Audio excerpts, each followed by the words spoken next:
So let's start by understanding why it is important to manage stakeholders. Let's accept this fact that they are the people who are eventually going to bring that bottom line, that this is what success means to us. So now, has the stakeholder management or the role of stakeholders, is it evolving also with the time, especially considering that AI has come now? You basically pointed out a very important thing: outcome versus output. So output was good, operation was successful, but outcome was patient. So while we are identifying the stakeholders and identifying or looking at their influence and what will be the impact on them, does empathy play any role into this? Let's say there is a stakeholder who you feel is kind of pretty disengaged in the conversations. Okay, he's there, but he's actually not there. Right? He just listening to you, but he's not trying to understand. I can relate to it very closely. So how do you deal with that scenario? At the core of the stakeholder management is the trust and the relationship. So how do you build a relationship which also has trust? You have the guts, you have the courage to speak the right thing. And I think that goes a long way.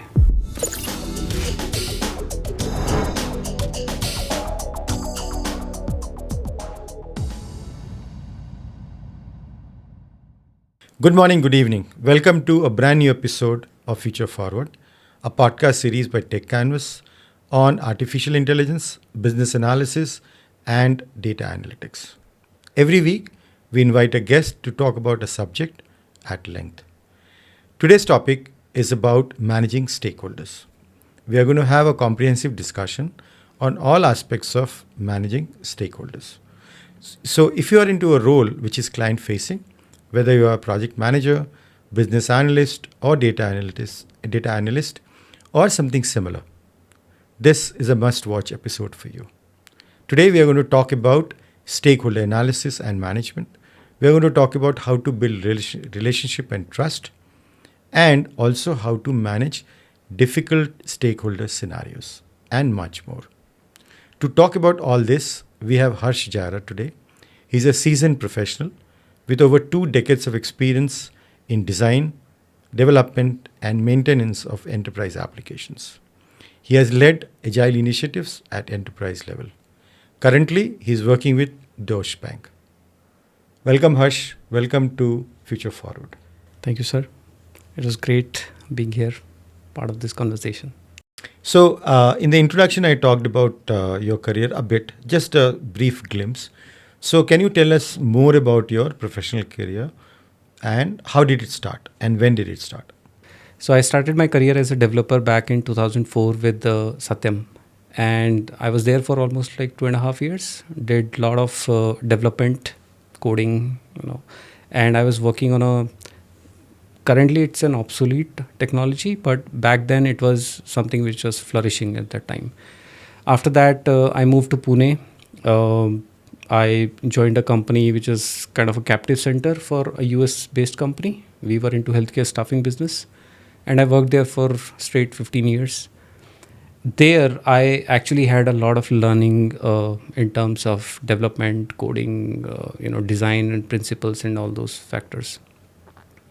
So over there, I have worked as a BA. I have worked as a technical project manager, at times Scrum Master for certain projects, and proxy product owner.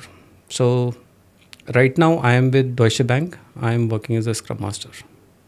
Okay. So if you look back and try and remember if anyone or any event or any person had an impact on your life and career.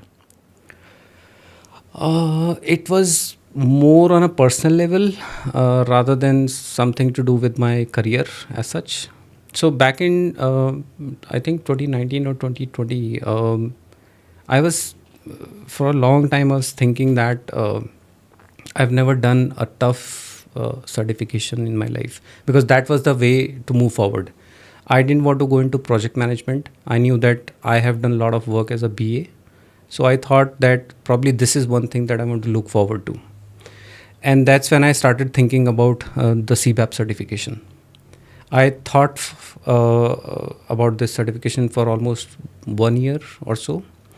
And then I finally realized that this is high time for me to, actually start preparing myself for the certification, and I did that. Um, Part of it is uh, something emotional that relates to my dad. Uh, but other than that, I think that was one thing that really shaped up my career henceforth. Before that, I was a kind of human being which is, lethargic, laid back attitude. I was taking things as they were coming. I was either responding or reacting. But now the time has come when I'm actually, you know, kind of sowing the seeds for my future. I know that if I do this, after 3 months, this is going to happen.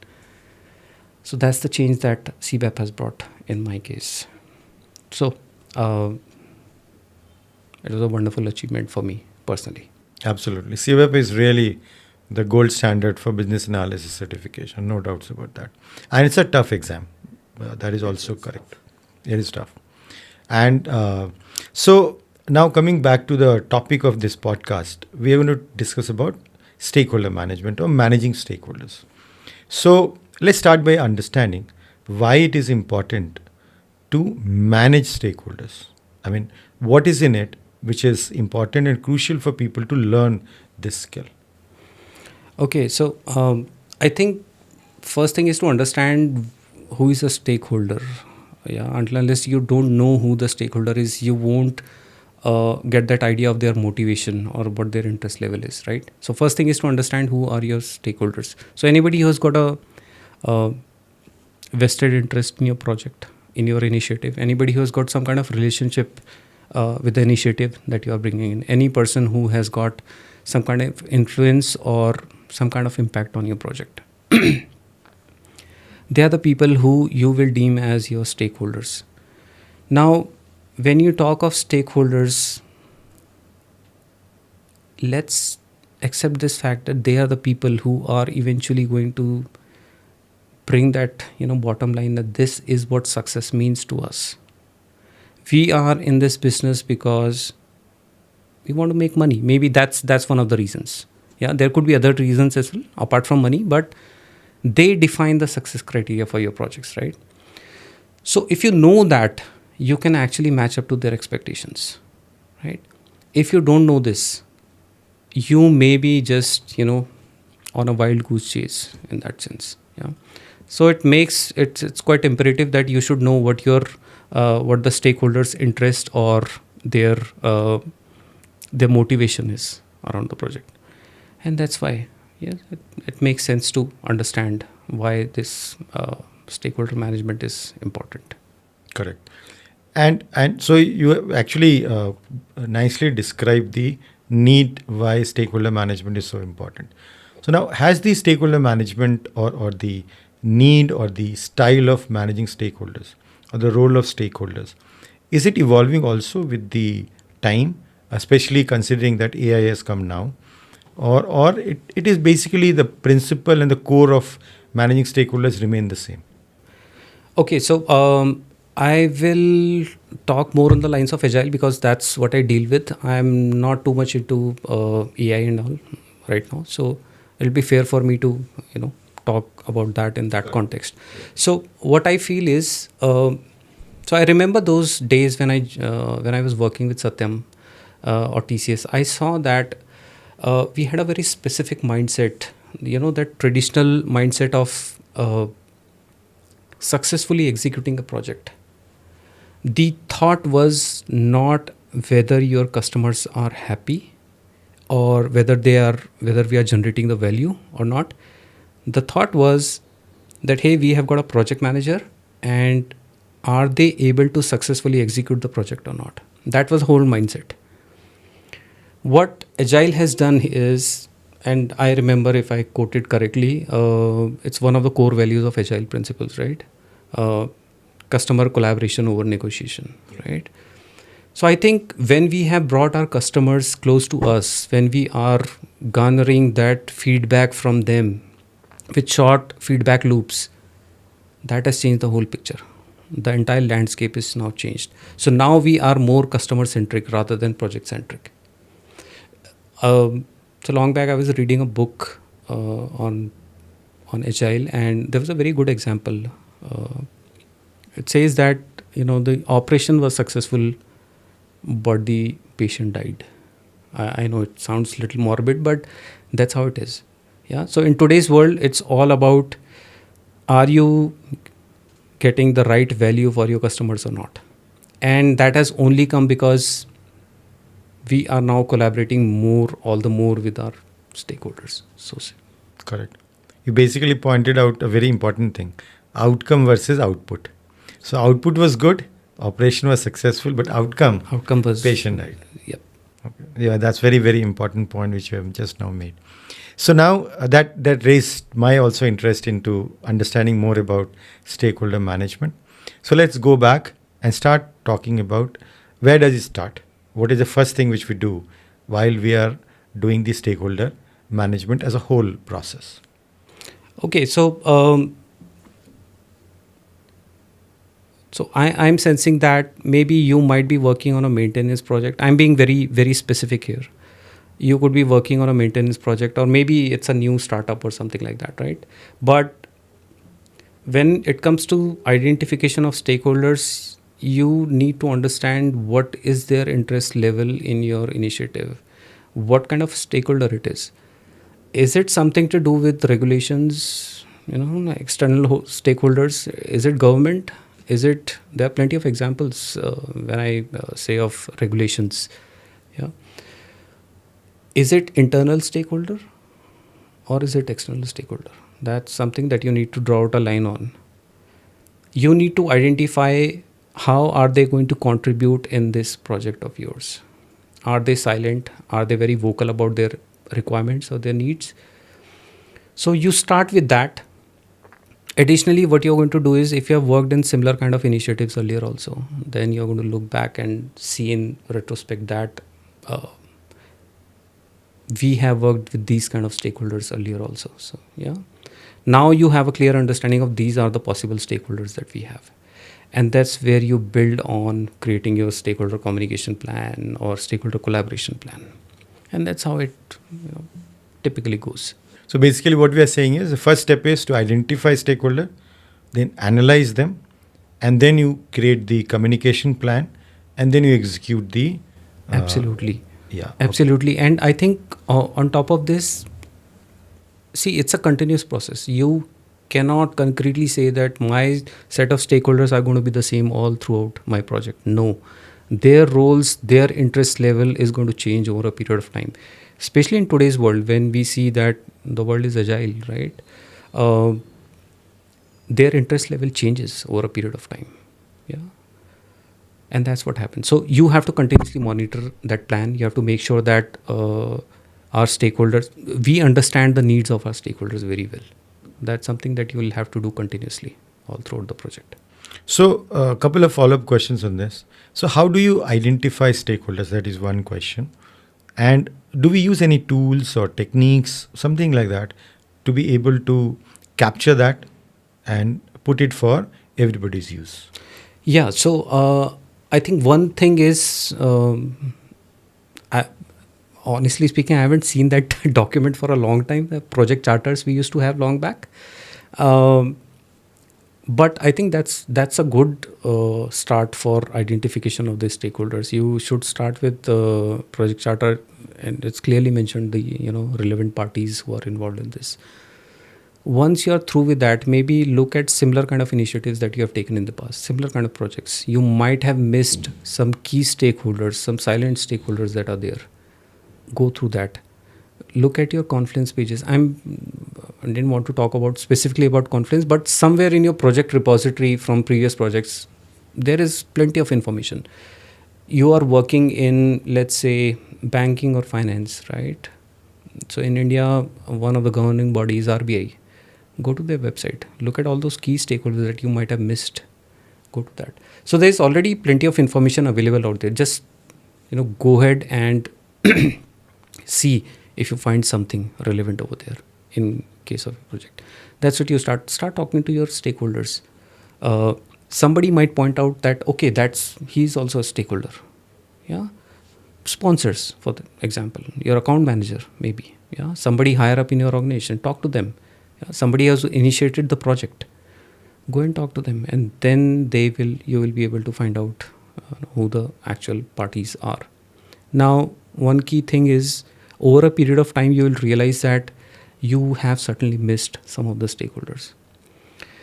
So, yeah, it's something that will come out of mistake, but there is a learning lesson. Yeah, you pick those stakeholders as well, and Also, it's very difficult to kind of identify all of them correctly right in the beginning. upfront. It is absolutely not possible to identify all the stakeholders. But what happens? So I'm quoting my own example. What happens is, many times in backlog refinements or maybe in our sprint review sessions, we see that there is somebody else, some other team also who's interested in this. So that could be a potential stakeholder for me. So it happens over a period of time. Yeah. Any technique which is used or which can be useful in kind of capturing this information about stakeholders? Plenty of tools are there. I think since I work more closely to compliance and regulatory stuff, so in my case, influence is important. Influence and their impact. So if you look at that, and I think there's a matrix also, influence versus impact matrix, right? Correct. You look at these kind of people who have got influence in your project in some form. It could be regulation related, it could be compliance related, it could be part of the government, right?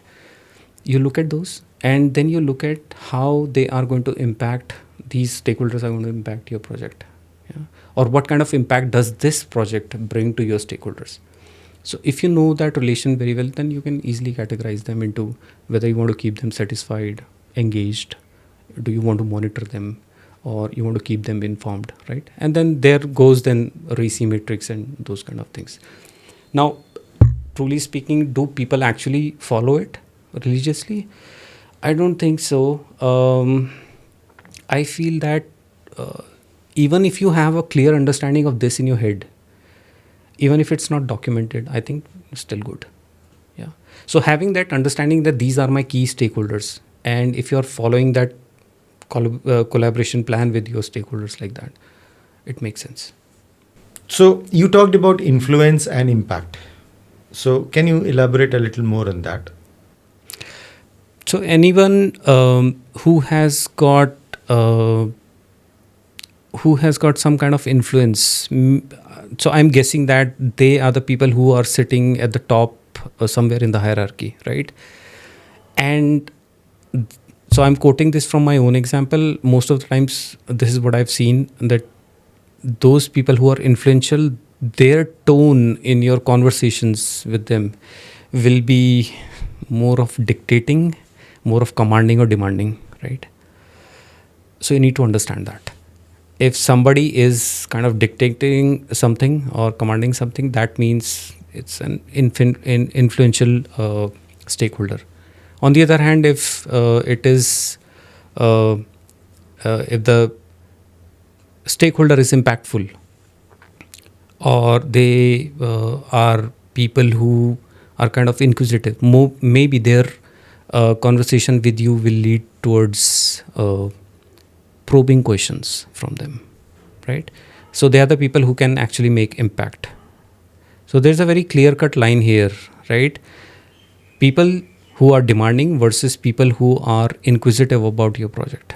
Yeah, and I think that's where you draw the line. And so once you start having conversations with these people, you get to know whether it's influential or impactful.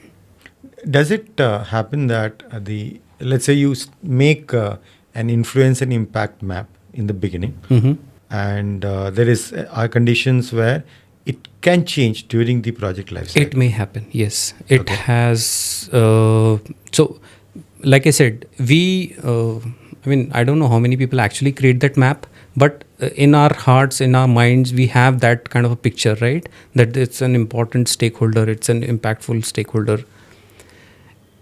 And I'm of the opinion that you have to continuously monitor your stakeholders. You will see that their level of interest or influence or impact over a period of time is going to change for sure. So that happens, yes. So while we are identifying the stakeholders and identifying or looking at their influence and what will be the impact on them, does empathy play any role into this? Oh yes, big time. I think it doesn't matter whether you are from a top-notch engineering college or top-notch B school from India or anywhere in the world. It's empathy that's going to matter at the end. If you are a kind of person who has empathy, your stakeholders are going to look up to you, right? The reason is, when you show empathy, you are building some kind of trust with that person, and trust is something that goes long way, right? It's not something that is taught usually in schools. Yeah, probably these days we have started talking about EQ and all, right? But empathy is very important. But at the end, I would say that it has to be genuine at the end. Yeah, if it's not genuine, you are just pretending to be someone that you are not. It doesn't work that way. So, since you talked about empathy and its importance, any specific example you can give as to how somebody can show empathy? So, quoting my own example, there have been situations where I've seen some of my team members who are going through a tough time or tough phase in their life. If you are genuinely concerned about their well-being or their state of mind, reach out to them, talk to them, see if you can extend some kind of support, right? If that happens, it may be a small thing, but that gesture goes a long way. This guy knows that, okay, he has, in my tough time, this guy was there, right? In the long run, probably in some form, they will be kind of obligated to, return back in a good form. That's something that I've seen personally happening many times. Right, yeah. So, we are talking about stakeholder analysis and mapping the stakeholder influence and impact. Are there any proven or standard stakeholder management approaches which people can kind of assess and say, okay, in this project, I'm going to use this approach or strategy? Or it's like a pretty fluid thing? It's fluid, I would say. It depends on the kind of environment you are working on. You need to understand a lot of factors, especially what kind of organization or enterprise level you are working with. Are they open about this, right? Then you need to understand the interest level of your stakeholders. You need to understand their cultural background, for example. Yeah, I've seen this cultural background thing happening a lot in last couple of years. Are they open to new ideas or not? So a lot of it goes at the back of mind. You'll have to prepare yourself to figure out that your stakeholder is a certain kind. Yeah, you will have to deal with that stakeholder in this particular way. So in that sense, there's not a standard as such. You will have to tweak your own ways based on the situations, and most of the times you are going to do it on the fly. Yeah, it's not something that is pre-planned. Okay, there may be a basic communication plan that you already have in place, but you will see that you are continuously changing it throughout the period. Yeah. So now you talked about how you can kind of customize the way to deal with specific kind of stakeholders. How do you decide the communication kind of strategy for stakeholders? So I think it again depends on how are your stakeholders going to contribute in your projects or in your initiatives that you have taken. If it's somebody who is at a level where they need some kind of report every day, how are you imparting that report to that person? Is it through emails? Is it that you are having a 15-minute call with them, right? So again, it depends on what kind of interest level or what kind of contribution do they have with the project. Also depends on, so you'll have to understand their comfort level. A lot of people are not comfortable, especially when, so let me bring it very honestly. So for a lot of stakeholders, you will see that English is not their primary language, right? Could be their secondary or tertiary language. So they are not comfortable talking in on camera on Microsoft Teams, maybe. Yeah. So are they good with just emails? Are they good with chats? Right. So look at all these factors and then decide how do you want to communicate. So it's entirely situation based. Yeah. So that brings me to the next section of this podcast, where we're going to talk about different scenarios where you have to deal with stakeholders. So it kind of stems from the fact which you were just talking about. So let's say there is a stakeholder who you feel is kind of pretty disengaged in the conversations. Okay, he's there, but he's actually not there. Right? He just kind of listening to you, but he's not trying to understand. I can relate to it very closely. So how do you deal with that scenario? So you'll need to understand what is that is running at the back of their mind, right? What is that contention that they have? Why is it that they are disoriented or disengaged? If you can understand their state of mind, maybe just by talking, and I'm not saying this because just for the sake of talking, you go ahead and reach out to them. No, it's over a period of time that you have built a very good relationship with them.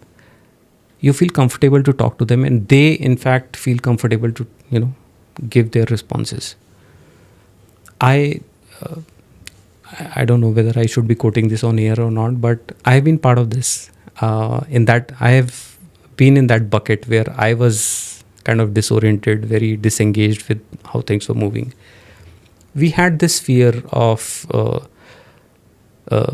losing our jobs at one point.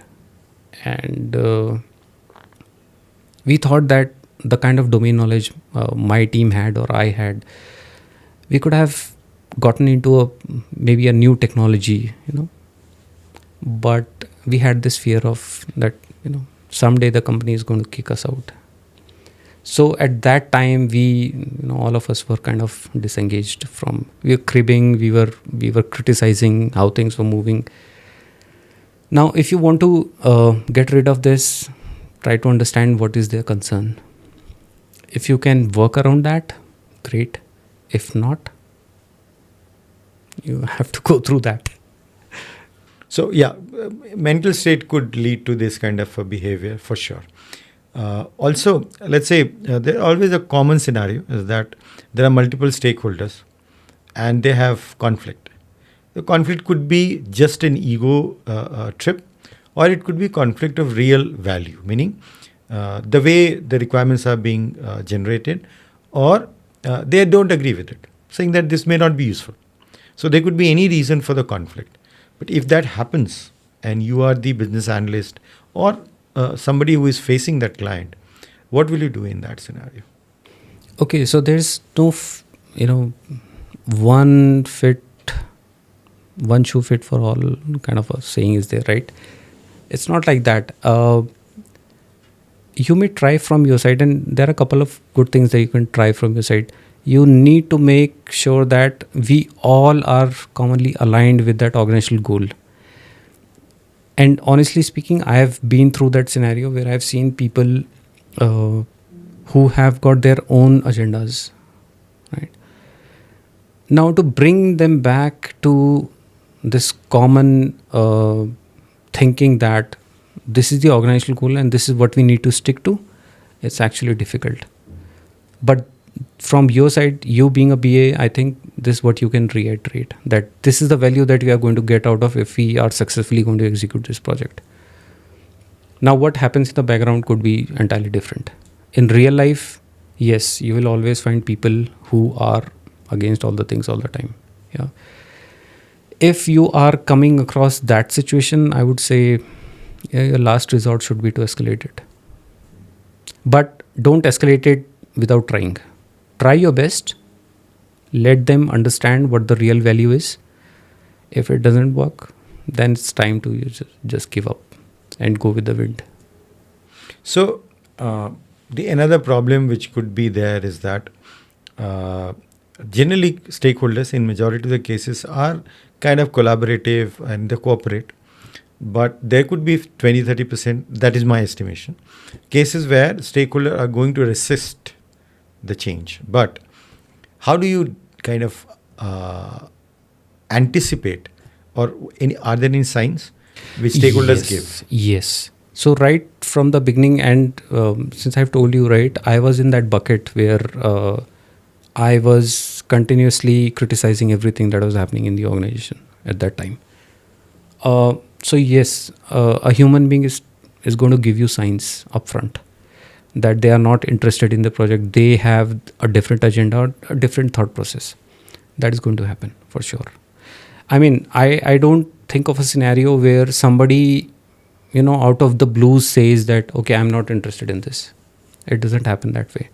Ideally, you will see that people are usually engaged in the project to different levels, but somebody going outright out the way, that doesn't happen immediately. There has to be some reason behind it. You need to, as a BA, you need to identify then what's the cause behind it.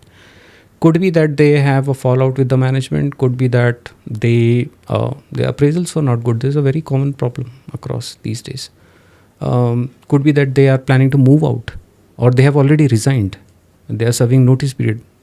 You will see that these kind of guys are very disinterested in the project. They don't even care whether the project is heading in the right direction or not. So these kind of things happen. Correct. So we talked about various scenarios. Now, at the core of the stakeholder management is the trust and the relationship. Okay. So how do you build a relationship which also has trust? Because I believe that is the most important piece of kind of a relationship with the stakeholders. Absolutely, yes. So first thing is it takes a lot of time to build that trust. If I look back at my own career with my previous company, when we started back in 2007 with that organization, there were a lot of new folks who had joined the team.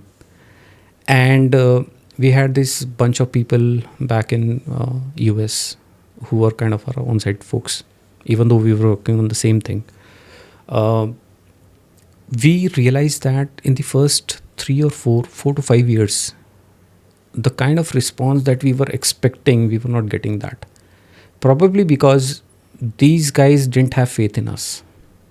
Because by then we had not delivered something very prominent.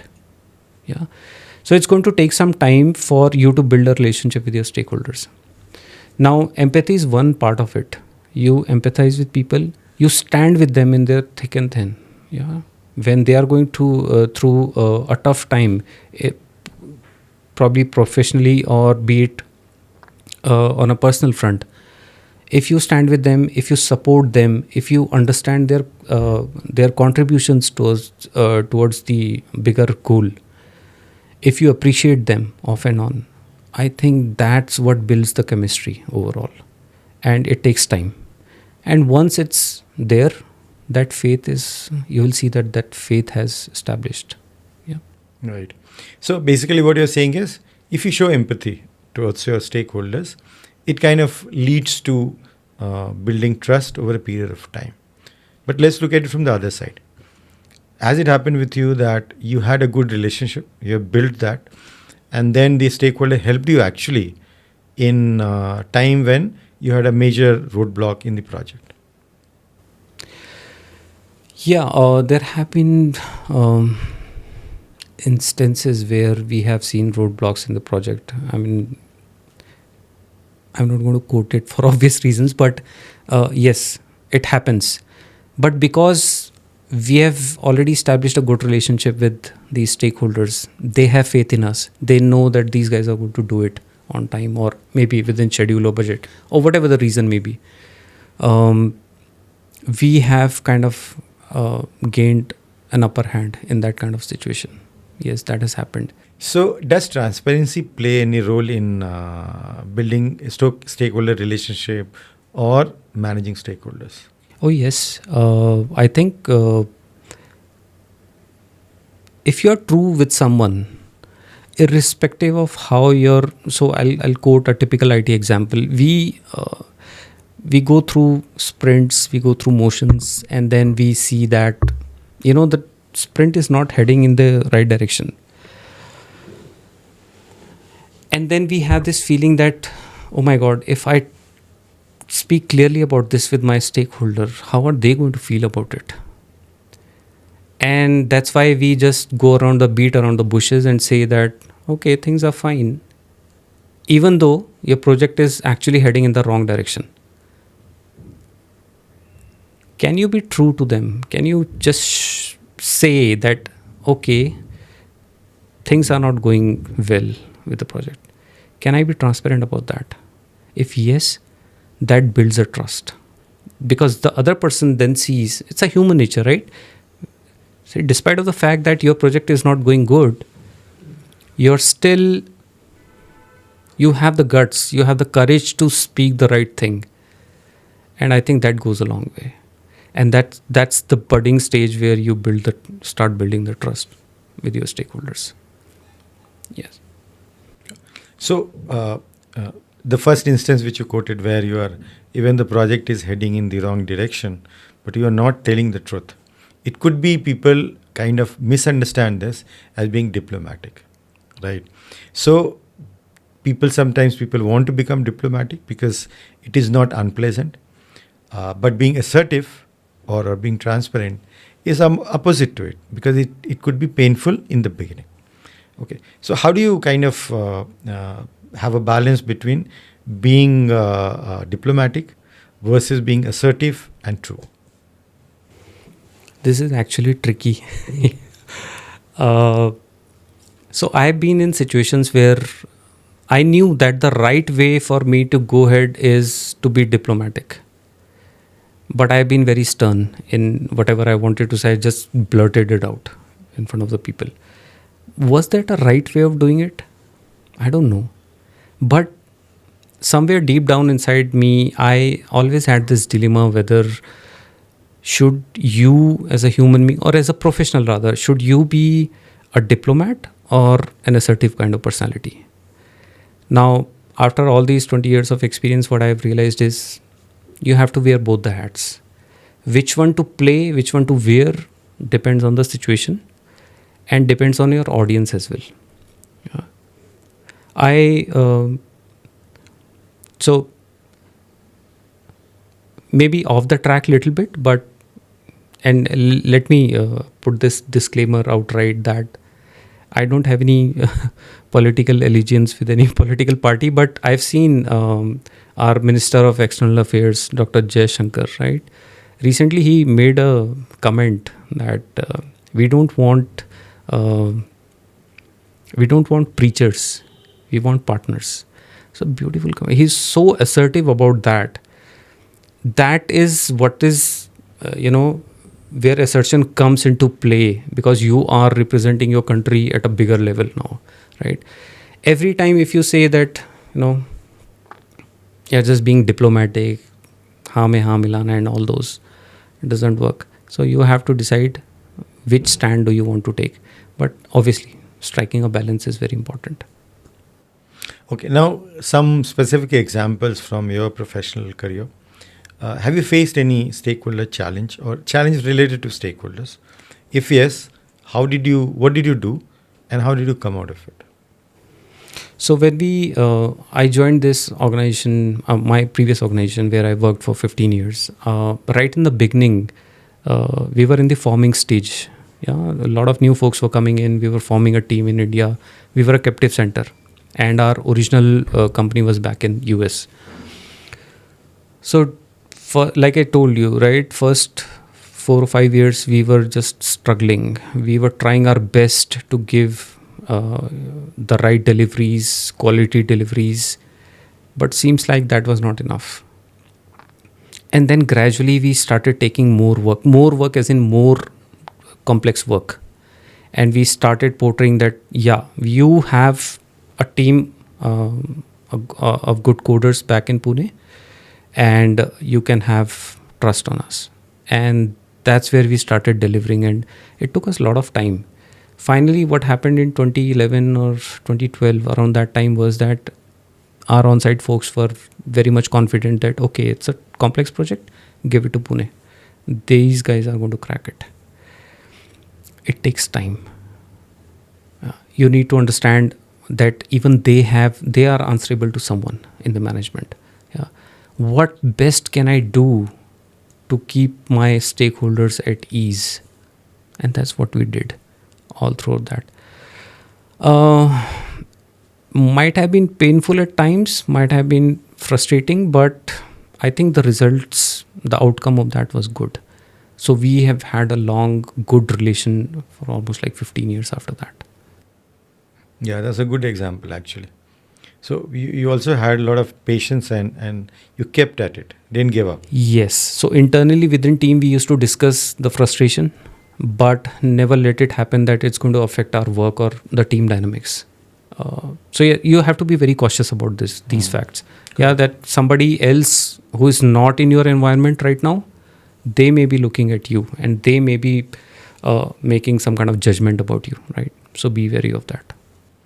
So this was like your team's actually doing, where you really kept at it. So if you don't manage stakeholders properly, okay, manage poorly, what kind of price you can pay? Any example you can give? So if you are not managing your stakeholders very well or effectively, it's going to give you a hit on your reputation, your goodwill in the market. Probably I'm quoting this more specific to product management, but at some point it's going to hit your reputation. The problem is the fallout of reputation is that eventually it's going to lead to your financial losses or some kind of eroding, the existing relationships or partnership with someone else. That's going to happen. So make sure that everybody, every stakeholder that you have got a good pact with them all throughout. You're managing that relationship very well. It's like a common, that in our social life also we have got plenty of relationships, right? All across. Be it your family, be it your friends, be it your social life. If you don't manage them well, somewhere down the line it's going to impact you. Okay, so that brings us to the last section of this podcast, which is rapid fire round. Okay, so I'll have, I think 1, 2, 3, 6 questions. Okay, so 1 word, 1 sentence answers. So let's start with the first one. Most difficult stakeholder type. For me, it'll be myself. I versus myself. Okay. Your go-to stakeholder management tool. It can be any tool, but make sure that you have got your cameras on so that I can read your body language. Well said. One skill every business analyst must master for stakeholder management success. That'll be negotiation. Okay. And the pet peeve of meeting stakeholders. Go through this all the time. So when stakeholders don't come prepared, they are utterly lost in the meeting. They don't know what the agenda is. It feels bad. Yeah, true. Absolutely identify with that. And 1 word to describe your strategy for stakeholder management. 1 word, 1 sentence. That should be okay. Empathize. Correct. Very important. Best book, podcast, or any other resource if somebody wants to learn about stakeholder management. I have, last 5-6 years I haven't read any book, but I've seen a lot of podcasts from Simon Sinek's. Quite popular guy, and some of his probably not his, but some of the TEDx videos also. You'll get a lot of information there. Nothing that strikes my mind right now. So that was the end of the fun round, which is a rapid fire round. Now, one important question which I always wanted to ask is, see, we are talking about specific individuals managing stakeholders. Okay. But can organizations play some role into this? Via training, you mean? Or any other way where they can support these professionals who are dealing with stakeholders in managing them better. It could be training, of course.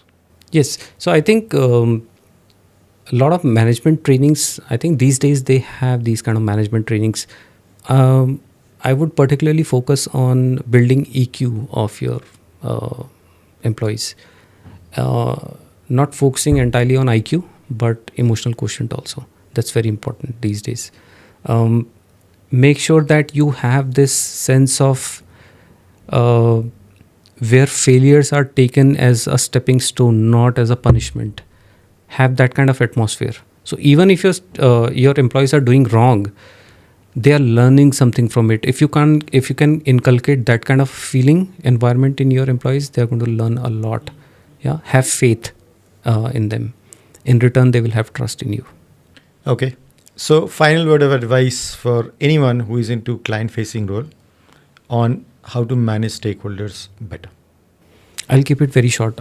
I think you have to be a good human being first. You have to be a very genuine human being.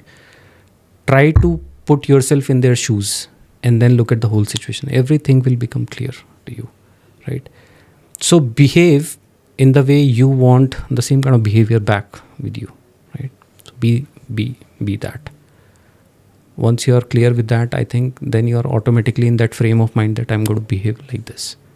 That's very important. The rest of the things, be it business analysis, be it stakeholder management, these things can be learned over a period of time. But unless you don't have that core, your heart is not true, you don't have that virtue in you, it's going to be difficult. Nice.